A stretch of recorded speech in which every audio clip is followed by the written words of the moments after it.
I'm Anita with Anita by Design, and welcome back to my series, Sewing with Baby Lock, Soprano.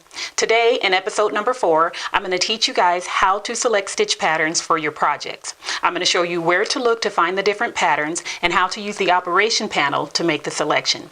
If you missed episode number 3, make sure you go check that one out first, because I show you or teach you how to read the LCD screen and use the operation panel. Let's get started.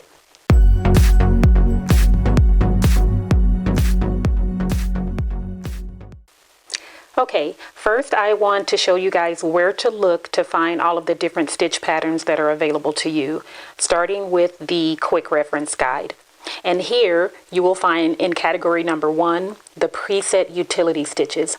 And these are the ones that you can access from the numeric keypad by simply pressing a number. In the next category, we have the utility stitches. In the next category, we have the decorative stitches, and in the decorative stitches, there are 3 different modes. In mode 1, these are the stitch patterns that are available. In mode 2, these are the stitch patterns that are available. And in mode 3, these are the stitch patterns that are available. The next category is the character stitches, and there are 5 different modes. In mode 1, we get the Gothic font. In mode 2, we have the handwriting font. In mode 3, we have the outline font.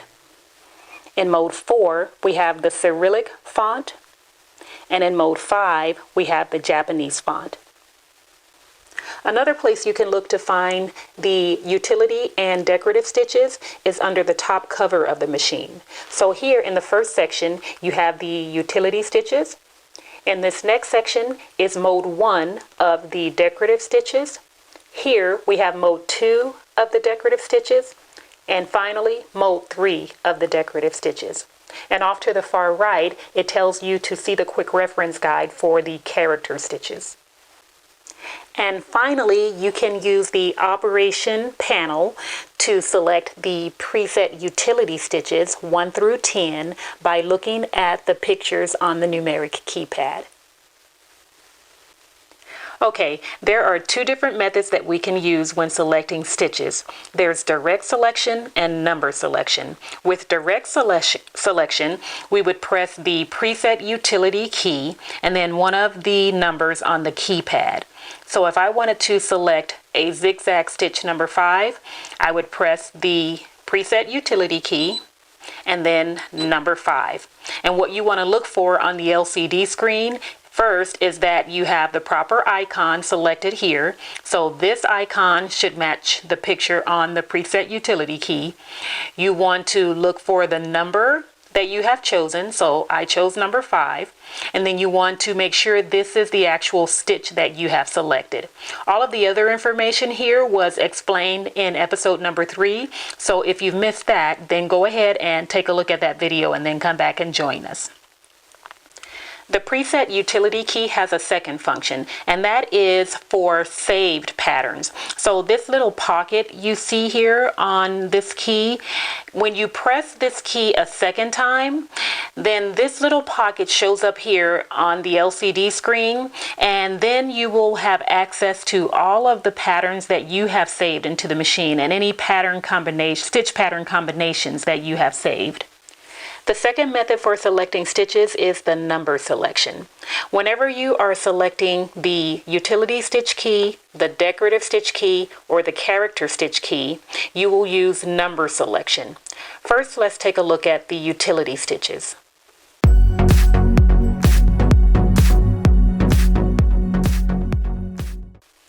Okay, let's say I'm going to sew a pencil skirt with a stretch knit fabric, and after sewing up the seams, I want to overcast my seam allowances. So I'm going to choose utility stitch number 21. So I would go in and select the utility stitch key and then press 21.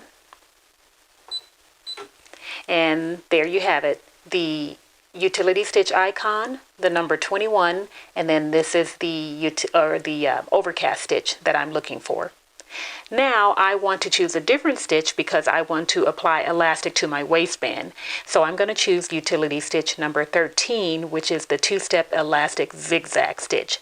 I've already selected the utility stitch key, so all I have to do is go in and press 13, and there is the zigzag stitch that I'm looking for. Now let's take a look at the decorative stitches.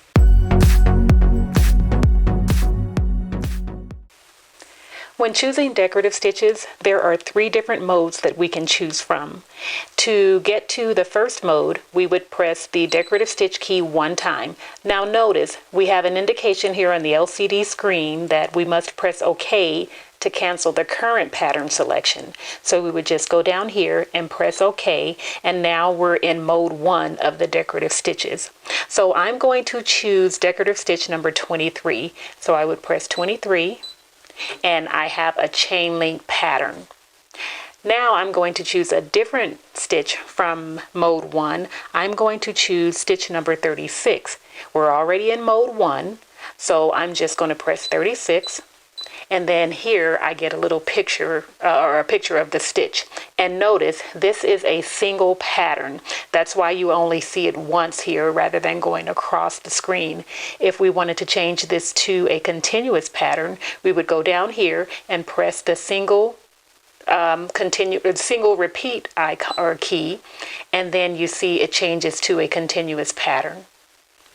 Now let's choose a stitch from mode 2 of the decorative stitches. So we would press the decorative stitch icon a second time, and notice we are in mode 2 right now.